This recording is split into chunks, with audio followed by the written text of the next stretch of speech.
Hey guys, Ryan here. In today's video, I'm going to talk about 3 hidden settings you probably didn't know about that you want to change ASAP. So the very first setting we're going to talk about are going to be your field of view settings. Now, a lot of people don't understand how diverse this can get and what you really need to focus on. So first things first, you're going to want to come into your settings and then you're going to want to go to graphics and go all the way to the view section. From there, you're going to want to change this setting from independent to affected because this is generally what most of the top players use. The other setting that's important to change is going to be your weapon field of view. Most people set this to wide over narrow or default, and I'd 100% recommend to do this. Pretty much the differences with affected and wide, you get to see a lot more in close range gunfights, and it gives you the advantage because it makes it way easier to keep track of your opponents and also center on your opponents. Independent can be better if you're primarily in long range gunfights, but I'd really just recommend going affected and wide. So moving on from there, I'm going to tell you now how to change your ping color and actually be able to see pings. You're going to go into your settings, you're going to go into interface, and then you're going to go all the way to the color customization. And when you see the neutral color, you're going to then select any bright color.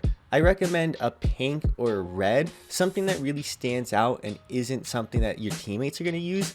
But for me, I went the kind of magenta, pink, whatever, and then I also went red, and it makes a massive difference. In the background right now, I'm showing you what the magenta ping looks like, and after I show you that, I'm now then going to switch to the white ping. And for me, when you're looking at this white ping right now in the background, it's so difficult to see, and I don't understand why they made that the default color. As I said, make sure you just pick something that stands out. I'd recommend either a red or magenta pink color, but whatever one you choose to go with, that's going to be entirely up to you. The third and final tip I'm going to get into before the bonus section is going to be how to fix your looting settings. So right now, this is primarily for controllers, and what you're going to do is you're going to go to the controller section, and the first setting you need to change, because you need to change two, is your interact reload behavior. You want to have it on tap to interact. That means when you're looting in a backpack, if you just hit tap it, the button, it will loot for you. You don't have to hold it, it just makes it way easier. I promise this is a massive step up.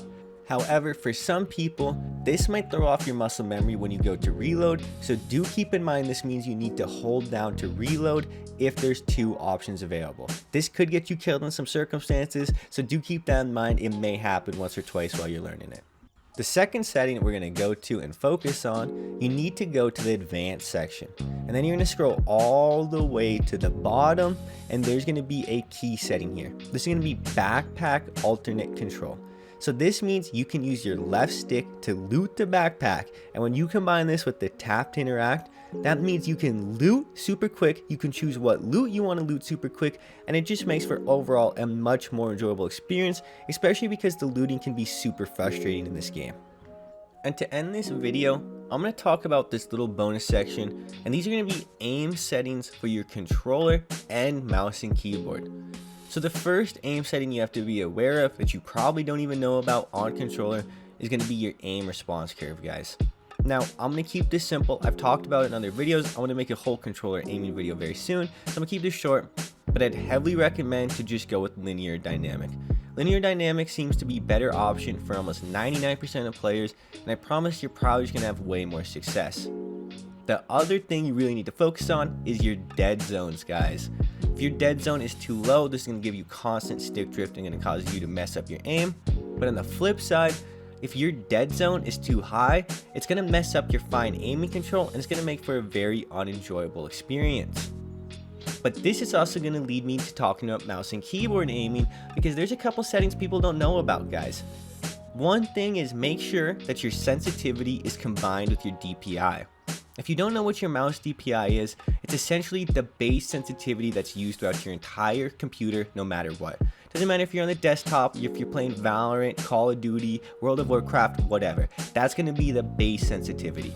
So this is something you can change, and you need to combine that DPI with the in-game sensitivity to truly get the right sense. Now this is something I'm sure a lot of PC people know about, but if you're new to PC gaming and mouse and keyboard aiming, you might not know about this. So check the brand of your mouse, download the mouse software. For Logitech, it's the G Hub, things like that. Download it and check your DPI, and then look up common sensitivities and DPI combinations.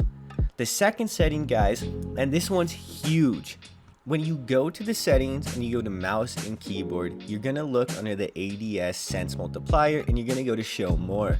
When you go there, there's going to be a setting that's going to be named gradual. Now you need to change this from gradual to instant. So what this means is before, when you would aim down sight, it would take your aim down sight multiplier and it would only change it very slightly as you aimed in. Now, of course, it would change it all the way after you're fully aimed in, but what this would cause is people would feel like their aim was super sluggish, it wouldn't feel correct, and it just felt off, especially compared to Warzone 1. So if you change this from gradual to instant, it should feel like it did in Warzone 1, and you're going to be able to aim a lot better. You might not have noticed this if your ADS multiplier is just set to 1, but if you're someone who's had an ADS multiplier set to anything but 1, you've probably felt this. So with all of that being said, I'm going to start wrapping this video up. I hope this video helped you guys get some new settings that are actually going to help you in play. It's going to help your overall quality of life and should just make for a smoother, better Warzone experience. Hope you guys have been enjoying Warzone 2. It's been Ryan. Have a good day. Peace.